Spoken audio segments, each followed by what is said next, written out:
અમદાવાદ વિમાન દુર્ઘટના મૃત્યુ પામેલા લોકોની આત્માના શાંતિ માટે પાટણમાં કેન્ડલ માર્ચનું આયોજન કરવામાં આવ્યું। શુક્રવારે સાંજે બગવાડા દરવાજા ખાતે યોજાયેલા કાર્યક્રમનું નેતૃત્વ પાટણના ધારાસભ્ય ડોક્ટર કિરીટ પટેલે કર્યું હતું। અમદાવાદ વિમાન દુર્ઘટનામાં મૃત્યુ પામેલા લોકોની આત્માની શાંતિ માટે પાટણમાં કેન્ડલ માર્ચનું આયોજન કરાયું હતું। જે કાર્યક્રમમાં કોંગ્રેસ સમિતિના આગેવાનો, કાર્યકરો અને શહેરના પ્રબુદ્ધ નાગરિકો મોટી સંખ્યામાં ભાગ લીધો હતો।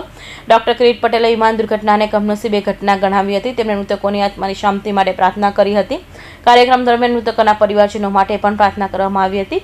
ઉપસ્થિત લોકોએ પરમાત્મા મૃતકોના પરિવારજનોને આ દુઃખની ઘડી સહન કરવાની શક્તિ આપે તેવી પ્રાર્થના કરી હતી। જે વિમાન ક્રેશની દુર્ઘટના બની અને એની અંદર જે મુસાફરો હતા અને વિમાન જે જગ્યાએ પડ્યું એના તમામ કુલ 240થી વધુ લોકોના દુઃખદ અવસાન થયું છે। આજે પાટણ જિલ્લા કોંગ્રેસ, શહેર કોંગ્રેસ દ્વારા એ લોકોને શ્રદ્ધાંજલિ આપવા માટેનો કાર્યક્રમ કેન્ડલ માર્ચ રાખવામાં આવી।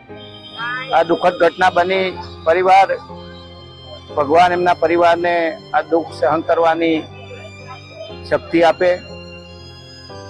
કૌશિક પટેલનો report, Hind TV news, Surat.